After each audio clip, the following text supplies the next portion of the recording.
কদমতলা এলাকা কোন দিক দিয়ে হাঁটবে, কদমতলা এলাকার মহিলারা আগামী দিন কি করবে, তার খানিকটা আচর আপনাদের কাছ থেকেও কিন্তু মেলে। কারণ কি, কদমতলাকে একটা সঠিক দিশা এবং দশা দেখাতে পারে আপনাদের এই এলাকার মহিলারা।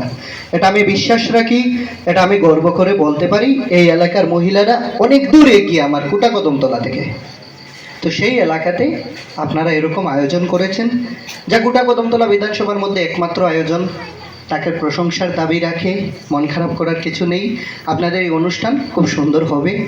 আমি আমার যৎসামান্য সহযোগিতা প্রতি বছর যেভাবে করি এভাবেই করব। কারণ কি, আমাদের কাছে মায়ের চরণে আমরা যতটুকু সম্মান প্রদান করি বা আমরা যতটুকু মায়ের কাছে প্রতি থাকি প্রত্যেকবার, তা আমরা প্রত্যেকে যে যার মতন করে এই পূজাটাকে সুন্দর করার প্রচেষ্টা করে যাই। আমারও প্রচেষ্টা থাকবে, কিন্তু আমি এই পুজোগুলোকে কেন্দ্র করে আপনাদের কাছে একটা দাবি রাখতে চাই।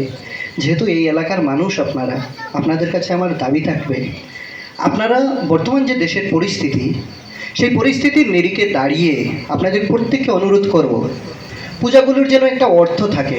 শুধুমাত্র পূজার জন্য পূজা করা, 4 দিন এসে এখানে খিচুড়ি খাওয়া, অনুষ্ঠান করা, এগুলো যেন না হয়।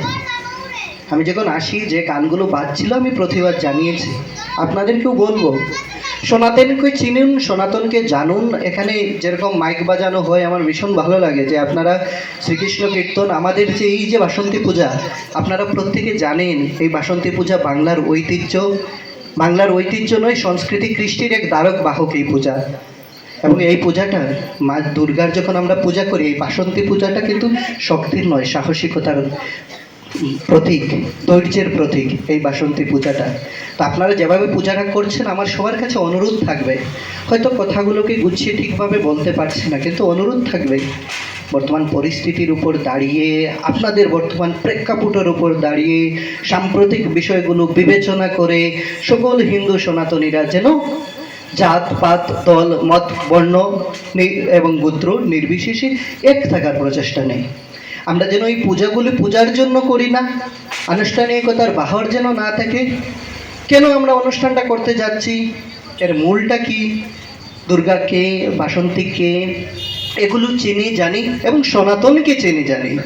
আপনারা দেখবেন আমাদের বিয়ের অনুষ্ঠানে খানিকটা পরিবর্তন এসেছে, আধুনিকত্বর ছোঁয়া পড়েছে। আমি প্রত্যেকটা জায়গায় বলি এই কথাগুলো, যে কথাগুলো খানিকটা শুনতে হয়তো বিশ্রী, কিন্তু আমরা আমাদের জীবনের সঙ্গে মিলিয়ে নিয়েছি। আপনারা যারা গান গাইতেন, গান গেয়ে গেয়ে ধামাইল করতেন, আজ কিন্তু আপনারা মুখ দিয়ে গেয়ে আর ধামাইল করেন না। আমরা এখন ট্রেকের মধ্যে ধামাইল করি। অনেকে দেখবেন ধামাইলগুলো আগে হাতে হাত তালি হতো, এবার কিন্তু কোমর এবং হাত নাড়িয়ে করা হয়। তো বলবেন এতে সমস্যা কি? আমার মোটেও সমস্যা নয়, কিন্তু কি হলো, যে ঐতিহ্যের সাক্ষী আমরা, যে পরম্পরাতে আমরা বসবাস করি, যে কিছু শিখে আমরা বড় হয়েছি, সেগুলো থেকে আমরা খানিকটা সরে যাচ্ছি। আজ আর অধিবাস বলা হয় না। আপনারা দেখবেন গায়ে হলুদ নাম পড়েছে, ঠিক আছে না, মঙ্গলাচরণের নামগুলো চেঞ্জ হয়েছে, বৃদ্ধি হয়েছে, হলদি হয়েছে, অনেক কিছু হয়ে যাবে, কিন্তু হবে তা ঠিক। আমরা এগোবো, কেন এগোবো না? আজকে যুগ এসেছে, কিন্তু আমাদের যে বিরাসত, আমাদের যে ঐতিহ্যকে ভুলে, মানুষের যেমন দুটো হাত থাকে, হাতের অনেক কাজ থাকে। আমরা যদি আমাদের যে অন্তঃসত্ত্বা, আমাদের যে কাজ, আমাদের যে পরম্পরা, আমাদের যা নিয়ে আমরা গর্ব করি, রবীন্দ্র, নজরুল, সুকান্ত, এদেরকে যদি আমরা ভুলে যাই, আমাদের হাসন, লালন, রাধারমন, তাদেরকে যদি ভুলে যাই,